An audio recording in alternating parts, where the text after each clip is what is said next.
harden your heart as you hear the knock on the door. Nick Vujicic was born on December 4, 1982, and the delivery room fell silent, because the doctors were staring at a newborn with no arms and no legs, no explanation, no warning, just shock. 8 years later, while other children were dreaming about their future, that same boy stood alone in front of a mirror and seriously thought about ending his life, yet years after that he would stand on stages around the world speaking to millions. So how does a child who wanted to disappear become a voice people refuse to ignore? Only a few years after that moment in front of the mirror, the thought didn't fade away. It followed Nick Vujicic into everyday life, into classrooms and hallways where he learned something more painful than being different. He learned how quickly the world decides who belongs and who doesn't. Every stare lasted a second too long. Every whisper felt louder than it should. Even silence became heavy, because it carried discomfort instead of acceptance. At school, Nick wasn't seen as a child with interests or potential. He was seen as a situation. Teachers didn't know how to include him without drawing attention to his body. Classmates didn't know where to look, so many chose not to look at all. Sitting in a room full of people, he often felt more visible than everyone else and more invisible at the same time. The smallest moments became the hardest ones. Needing help to move. Needing help to participate. Watching other children act freely while he learned, again and again, that independence was something he might never fully have. Over time, those moments stacked up, quietly forming a belief that his life wasn't just difficult, it was inconvenient. And that belief changed everything. Because when you start to feel like your presence creates tension in every room, you stop reaching out. You stop expecting connection. You learn to take up less space. You learn to disappear emotionally before anyone can push you away. And when a child begins to believe that simply existing is the problem, how long is it before they start believing that disappearing might be the solution? From the beginning, Nick Vujicic didn't grow up learning how to chase dreams. He grew up learning how to survive reality. The day he was born didn't just change his life, it shattered every expectation his parents had imagined, because instead of holding a healthy newborn, they were forced to confront fear, uncertainty, and a future filled with questions no one around them could answer. Doctors offered explanations, but explanations didn't remove the weight of responsibility, and love, no matter how deep, could not erase the anxiety of raising a child in a world that rarely makes space for difference.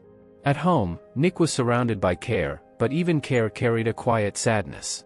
His parents learned how to help him move, eat, and adapt, but every small act of assistance came with an unspoken reminder that their son would always need more support than other children. As Nick became old enough to understand his surroundings, he noticed the tension in moments others might overlook, the careful way adults spoke around him, the hesitation before helping, the silence that followed questions no one knew how to answer. He didn't need anyone to tell him he was different. The world showed him that every day. School intensified everything. Classrooms were built for speed, coordination, and independence, none of which came naturally to him. While other children tied their shoes, ran across playgrounds, and competed without thinking, Nick learned patience and observation. He watched life move forward while he waited for help, and waiting became a pattern, waiting to be included, waiting to be noticed, waiting to be treated like more than an exception. Teachers tried their best, but good intentions didn't change the fact that he stood out in every room, and standing out rarely felt empowering. It felt exposing. As the years passed, Nick became increasingly aware of his dependence on others, not just physically, but emotionally. Every request for help felt like a small confirmation that he was behind, that he was slower, that he required accommodation simply to exist. Those moments accumulated quietly, shaping his self-image long before he had the words to describe it. He didn't see himself as unlucky. He saw himself as incomplete. And that belief followed him home, into the quiet moments when no one was watching. At home, questions surfaced that he never spoke aloud. What kind of future could someone like him realistically expect? What job would allow him to contribute? What life awaited a body that could not keep up with the world's demands? These weren't dramatic thoughts. They were practical, heavy, and persistent. While other children imagined becoming athletes, performers, or leaders, Nick struggled to imagine himself as anything beyond the boy who needed help. The absence of possibility was not loud, but it was suffocating. Family love remained constant, but love alone could not protect him from internal doubt. His parents encouraged him, reassured him, and believed in him even when he couldn't believe in himself, yet encouragement often collided with reality. Support did not eliminate fear. Care did not silence insecurity. And over time, Nick learned to manage expectations by lowering them, not because he lacked ambition, but because disappointment hurt less when you stopped hoping altogether. Slowly, those experiences shaped how he approached the world. He learned to anticipate rejection before it happened. He learned to prepare emotionally for spaces where he might not fit. He learned to be cautious with hope, because hope, when unmet, felt unbearable. Childhood taught him endurance, but it also taught him restraint. It taught him to live within limits that were never clearly defined, but always felt present. By the time Nick entered adolescence, the foundation had already been laid. Not a foundation built on confidence or belief, but one built on survival, adaptation, and quiet resilience. His body had taught him boundaries. His environment had taught him caution. And deep beneath those lessons, a question had taken root, one that would follow him into every stage of life, shaping his choices, his fears, and his future. When a child grows up believing their existence must constantly be explained and justified, how do they ever learn to believe that they deserve a future at all? By the time Nick Vujicic entered his teenage years, survival was no longer enough. He had learned how to endure discomfort, how to navigate a world that was not built for him, but endurance does not answer the deeper question that eventually arrives for everyone: what am I here for? For years, Nick had minimized himself to avoid attention, staying quiet so others wouldn't feel awkward, lowering his expectations so disappointment wouldn't hurt as much. Yet adolescence has a way of pulling buried questions to the surface, and the one that refused to leave him was simple and unsettling: if I keep hiding, will my life ever mean anything to anyone, including myself? The idea of speaking in front of others did not come from confidence or ambition. It came from necessity. Nick realized that silence was slowly turning into surrender. Not speaking meant allowing the world to define him entirely by what he lacked. Speaking meant risk, exposure, and the possibility of rejection, but it also meant reclaiming some control over his own narrative. The first opportunity to speak was small, informal, and unpolished. There was no stage, no spotlight, just a room filled with curiosity more than belief. As he was placed in front of people, the familiar weight returned immediately. The stares. The pauses.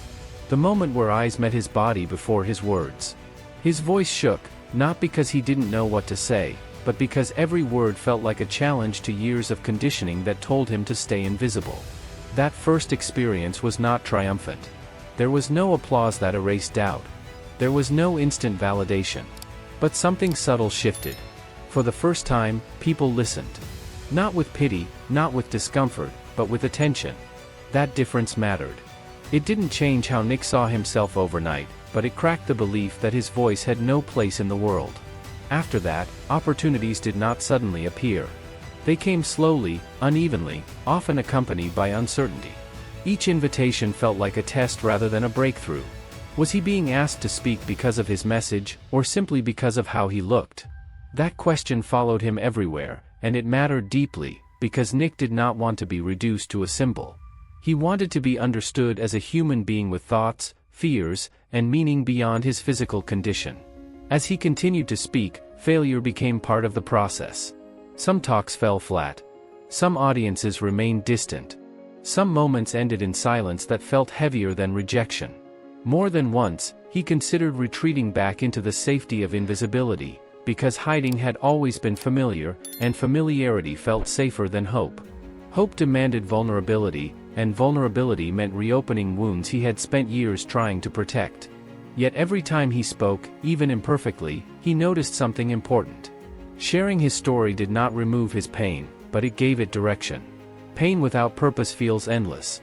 Pain with purpose becomes something you can carry without being crushed by it.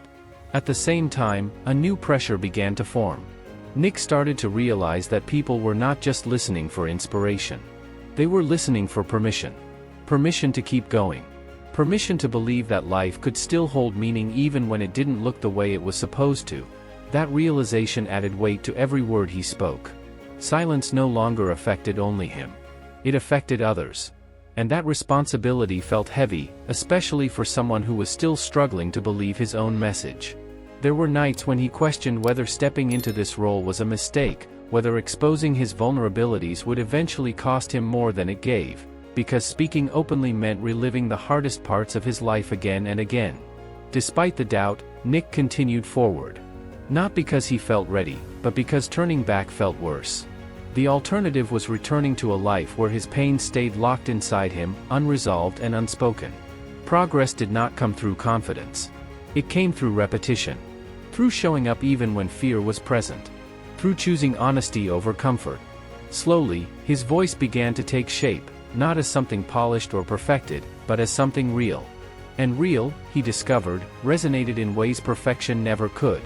As his visibility grew, so did the internal conflict. The more people saw him as strong, the more he felt the gap between perception and reality. People praised his courage while he privately questioned his worth. They saw a symbol of resilience while he still carried unresolved doubt. That contradiction created tension.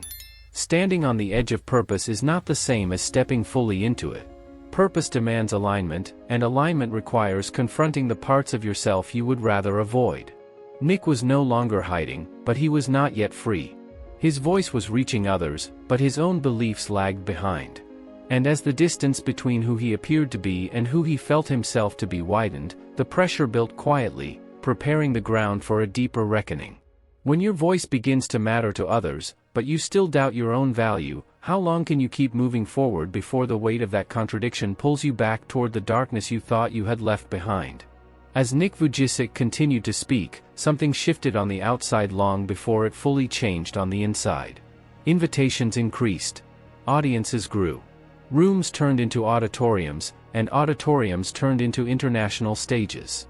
His story traveled faster than he ever imagined, crossing borders, cultures, and languages, because pain, when told honestly, does not need translation. People saw strength. They saw courage. They saw a man without arms and legs standing confidently in front of thousands, speaking about hope, resilience, and purpose, and the contrast was powerful enough to turn him into a symbol almost overnight. Media attention followed. Articles, interviews, viral clips.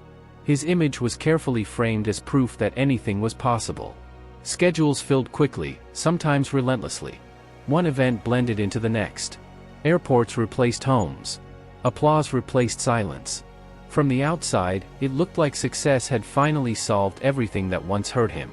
The world celebrated his visibility, his message, his ability to inspire, and with every standing ovation, the expectation grew that he would always be strong, always optimistic, always unbreakable.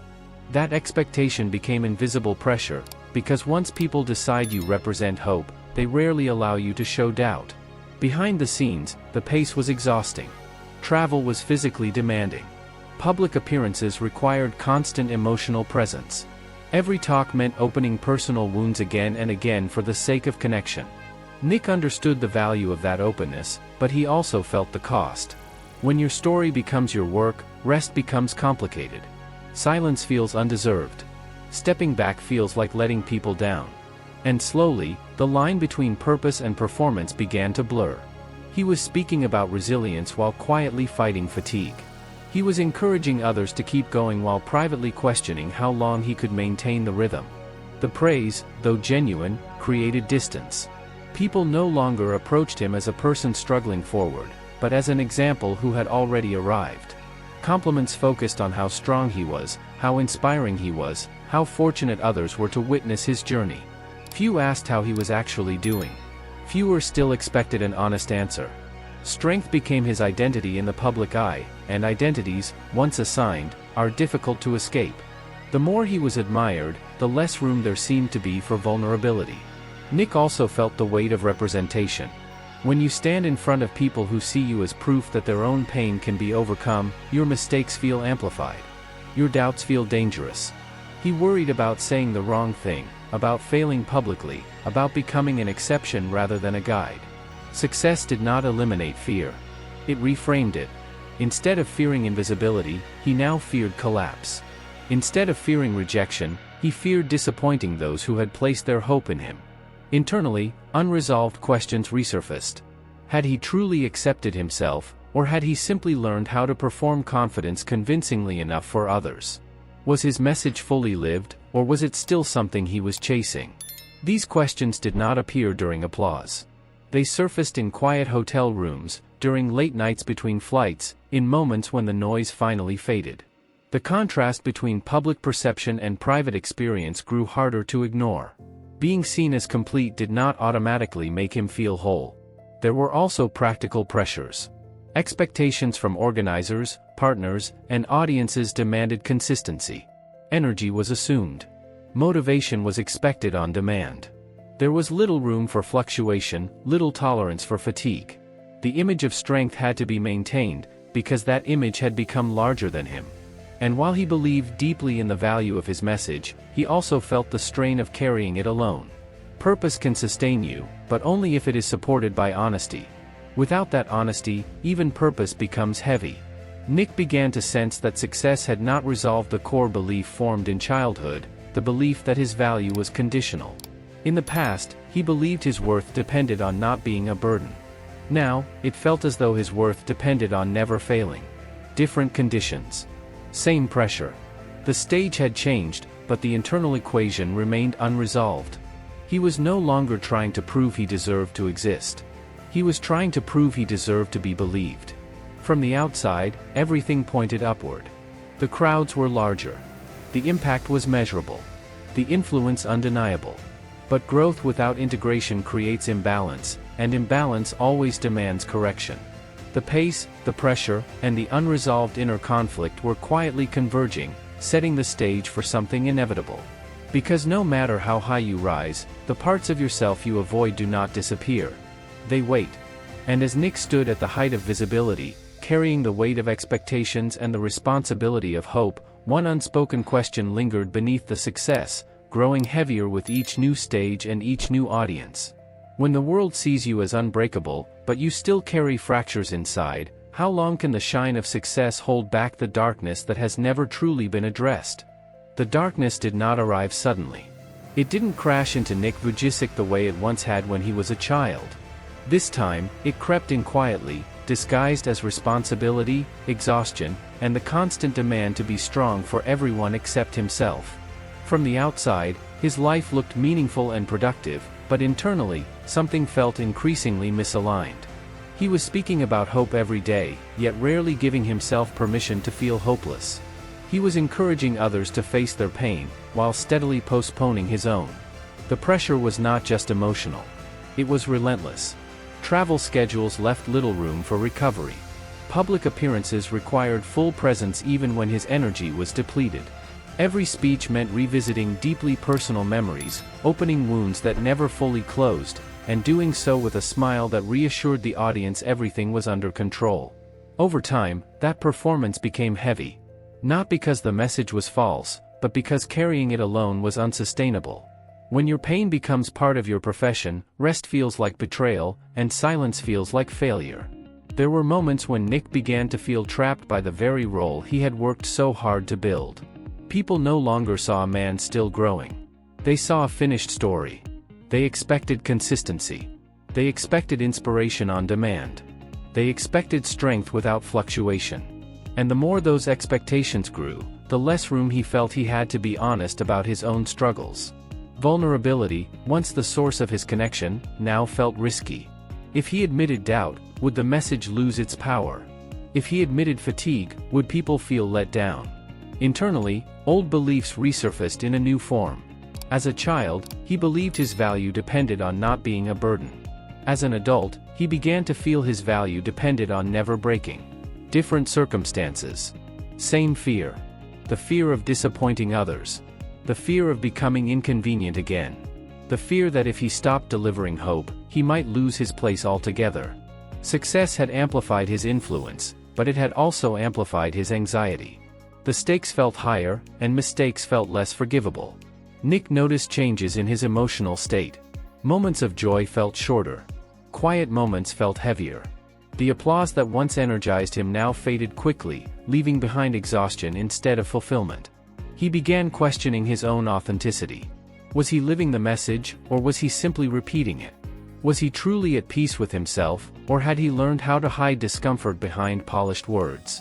These questions did not have immediate answers, and unanswered questions have a way of eroding confidence over time. There were also moments of guilt. Guilt for feeling overwhelmed when his life was objectively impactful. Guilt for feeling tired when others drew strength from his story. Guilt for struggling when people looked to him as proof that struggle could be overcome. That guilt created isolation, because it made reaching out feel inappropriate. How do you admit weakness when you are known for strength? How do you ask for help when you are seen as the one who provides it? The gap between his public image and private experience widened. On stage, he was composed, articulate, and motivating. Off stage, he felt increasingly disconnected from his own emotions. He pushed through discomfort because pushing through had always worked before. He told himself it was temporary. He told himself he could handle it. But the signs were there. Fatigue that didn't fade. Doubt that lingered longer than usual. A quiet sense that something inside him was asking for attention and being ignored. The danger was not collapse in the dramatic sense. It was erosion. Slow, subtle, and persistent. When you ignore your internal signals long enough, they don't disappear. They grow stronger. And the more Nick tried to maintain the image of resilience, the more pressure built beneath it. The darkness he once believed he had outrun had not vanished. It had evolved. It no longer questioned whether he deserved to exist. It questioned whether he could sustain the life he had built without losing himself in the process. As the demands increased and the inner tension deepened, Nick stood at a critical point. Not the edge of physical survival, but the edge of emotional integrity. Continuing forward without change meant risking burnout, disconnection, and quiet collapse. Stopping to confront what he had avoided meant facing fears he had not fully named. And as those two paths pulled him in opposite directions, one question began to surface more clearly than any other, a question that would force a reckoning he could no longer postpone. When being strong for everyone else is slowly breaking you inside, how long can you keep pretending that strength is enough? Eventually, pushing through stopped working. The exhaustion that once felt manageable began to settle deeper, turning into something heavier than fatigue. It was no longer about needing rest. It was about feeling disconnected from himself.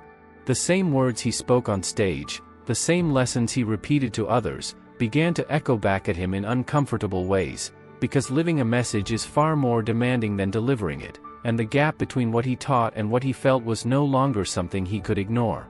There were moments when the silence became unbearable. Late nights in hotel rooms. Long flights where no one expected him to perform. Those were the moments when the mask came off, and what remained was not confidence, but doubt. Doubt about whether he had truly healed or simply learned how to cope convincingly. Doubt about whether his value was rooted in who he was or in what he provided to others. These thoughts did not come with panic. They came with clarity, and clarity can be more unsettling than fear. For the first time in years, Nick had to confront a painful realization. He had built a life around being the answer to other people's pain, but he had not fully answered his own. The role of motivator had given his suffering meaning, but meaning alone does not replace self-acceptance. Helping others move forward did not automatically free him from the beliefs formed in childhood. The belief that he had to earn his place. The belief that love and acceptance were conditional. The belief that stopping meant failing. The breaking point was not dramatic. There was no public collapse. No scandal. No visible unraveling. It was internal and quiet, which made it more dangerous. He noticed how often he dismissed his own needs. How easily he justified neglecting himself by pointing to the good he was doing. How quickly he labeled discomfort as weakness. These patterns had once helped him survive. Now, they were limiting his ability to live fully. What frightened him most was the realization that if he continued this way, he might lose the very thing that made his message powerful. Authenticity. The strength of his story had always come from honesty, from acknowledging pain rather than denying it. But honesty requires presence. It requires slowing down. It requires listening inward. And that meant stepping away from constant movement and constant output, something he had not allowed himself to do in years. Facing this truth forced Nick to make a difficult choice. Not between success and failure, but between performance and alignment. He could continue meeting expectations and risk hollowing himself out, or he could pause, confront his unresolved beliefs, and risk disappointing people who had grown accustomed to his consistency. Choosing alignment meant accepting that growth does not end when the applause begins. It means understanding that healing is not a destination you arrive at once, but a process you must return to repeatedly. This phase demanded humility. Admitting that strength alone was not enough. That resilience without reflection becomes rigidity. That inspiring others does not exempt you from doing your own inner work. Nick began to re-examine the foundation of his identity, not as a speaker, not as a symbol, but as a human being still learning how to live with himself. He questioned long-held assumptions. He allowed space for vulnerability without turning it into content. He started to recognize that caring for his own mental and emotional health was not selfish, but necessary. Slowly, the pressure eased, not because the demands disappeared, but because his relationship with them changed. He began to understand that his worth did not rise and fall with productivity. That rest was not a betrayal of purpose. That stepping back could be an act of responsibility rather than avoidance. This shift did not erase the darkness, but it changed how he responded to it. Instead of running, he stayed present. Instead of silencing discomfort, he listened. The crisis did not end with a single breakthrough moment. It resolved gradually, through conscious choices, boundaries, and a willingness to face parts of himself he had long postponed. What emerged was not a more confident version of himself, but a more integrated one. Someone who no longer needed to prove strength by ignoring pain. Someone who could carry both influence and vulnerability without letting one cancel out the other. Standing on the other side of this internal reckoning, Nick understood something essential. Surviving hardship is only the first step. Living fully requires confronting the beliefs that hardship leaves behind. And as he prepared to move forward again, with a deeper sense of self-awareness and responsibility, one question remained, not just for him, but for anyone watching his journey unfold. When you finally stop running from your inner conflict and choose to face it honestly, who do you become when strength is no longer about endurance, but about truth? After confronting the quiet crisis that had been building beneath the surface, Nick Vujicic did not return to the stage as a different man overnight. There was no dramatic reinvention, no sudden surge of confidence that erased uncertainty. What changed was more subtle and far more demanding. He began to rebuild his life from the inside out, not by adding more purpose, but by removing the conditions he had placed on his own worth. For the first time, he allowed himself to believe that his value did not depend on constant output, constant strength, or constant visibility. This phase required slowing down in ways that felt unfamiliar and uncomfortable. Nick had spent years moving forward at full speed, using momentum as protection against introspection. Now, he chose stillness. Stillness to listen to his thoughts without immediately reframing them into lessons. Stillness to recognize emotions without turning them into motivation. Stillness to sit with discomfort instead of working around it. These moments were not productive in the traditional sense, but they were essential. They created space for honesty, and honesty became the foundation of his renewal. He also began to reassess the way he related to his story. For years, his pain had been transformed into a message, refined and repeated until it resonated with millions. But repetition can dull sensitivity, even to your own experiences. Nick realized that telling his story had helped others heal, but it had also allowed him to keep certain wounds at a safe distance. Rebirth required bringing those wounds back into personal awareness, not for an audience, but for himself.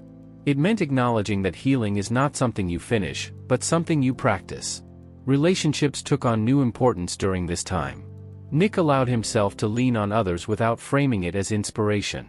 He spoke openly about fear and fatigue with people he trusted, without trying to make those conversations meaningful or uplifting.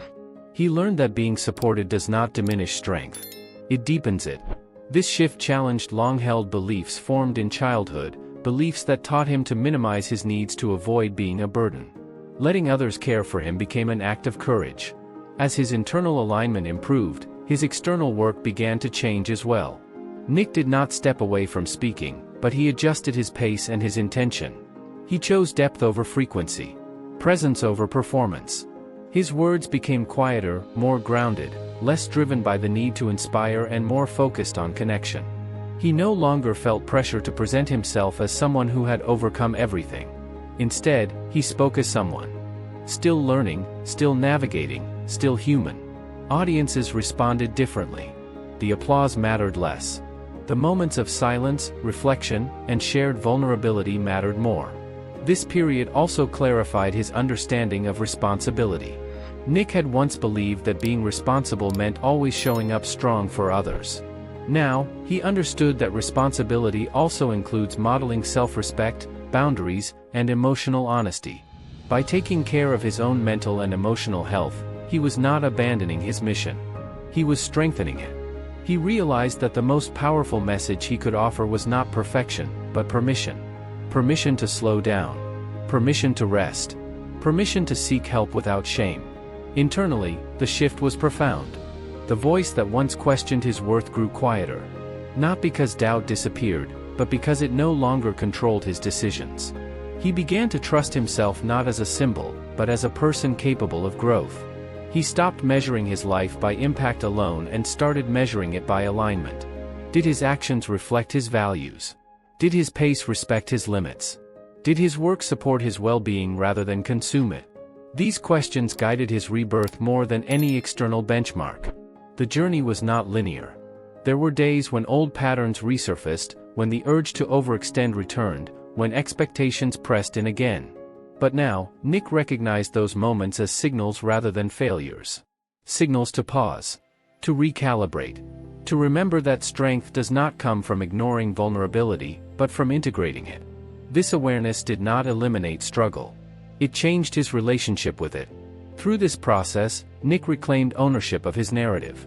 Not as someone who had triumphed once and for all, but as someone committed to living honestly. He no longer felt compelled to prove that adversity could be conquered. Instead, he demonstrated that adversity can be carried with dignity, awareness, and choice. The rebirth was not about becoming more inspiring. It was about becoming more whole. As he stepped forward into this renewed phase of life, Nick carried a deeper understanding of what it truly means to live with purpose. Purpose is not something you perform. It is something you align with daily, through choices that honor both your capacity and your limits.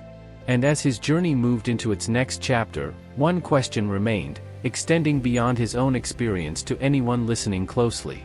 When you stop trying to prove your strength and start living in alignment with who you truly are, what kind of life becomes possible then? With a renewed sense of alignment, Nick Vujicic did not chase growth for the sake of expansion. Instead, he allowed his work to evolve naturally, guided by clarity rather than pressure. Speaking was no longer about proving possibility. It became about creating space for honesty. His schedule reflected that shift. Fewer appearances. More intention. Less urgency to impress and more commitment to impact that could be felt beyond applause. One of the clearest expressions of this evolution was his continued work through life without limbs. What began as a mission to inspire gradually matured into a platform for practical support, community, and long-term encouragement. Nick understood that motivation alone fades if it is not reinforced by connection and resources. His focus moved from moments to systems, from speeches to sustained influence. He wanted people to leave not just feeling seen, but equipped to keep going after the feeling passed. In conversations with young people, especially those facing physical limitations, mental health struggles, or deep insecurity, Nick spoke less about overcoming and more about living alongside difficulty. He emphasized responsibility over positivity, choice over circumstance. He did not promise that life would become easier. He offered something more realistic. That meaning can exist even when answers do not. That progress often looks like staying present rather than moving forward quickly. His personal life reflected similar priorities. Balance was no longer an afterthought. Rest was no longer negotiated. He allowed himself to be fully present outside of work, understanding that a meaningful life is not built only on contribution, but also on connection. This grounding reinforced his message. It made it lived rather than delivered. People sensed the difference. The story no longer sounded like a performance. It sounded like experience. Over time, Nick's influence became less about visibility and more about consistency. He was no longer defined by how extraordinary his story appeared, but by how grounded his perspective became. Audiences did not leave thinking about what he had overcome. They left thinking about what they could carry differently. His legacy shifted from spectacle to substance. The world often remembers individuals for singular achievements, but Nick's legacy does not rest on a moment. It rests on a pattern. A pattern of choosing responsibility over resentment, presence over performance, truth over image. He demonstrated that resilience is not about eliminating weakness, but about refusing to let weakness define the limits of your life. As years passed, the image of a man without arms and legs standing on stage became familiar. What mattered more was what stood behind that image. A commitment to honesty. A willingness to confront inner conflict rather than disguise it. A belief that dignity is not something you earn through achievement, but something you practice through self-respect. Nick's story does not conclude with resolution. It continues with intention. His life remains a reminder that adversity does not disappear when you succeed. It changes shape. And how you respond to it determines not just your impact on others, but your relationship with yourself. As his work continues to ripple outward, touching people who may never meet him but recognize themselves in his words, one reflection naturally arises. If a life once defined by limitation can become a source of grounded strength for others, what does that suggest about the untapped potential hidden inside ordinary persistence? Looking back at the life of Nick Vujicic, it becomes clear that his journey was never about defeating limitation. It was about redefining what limitation means. He did not wait for life to become fair.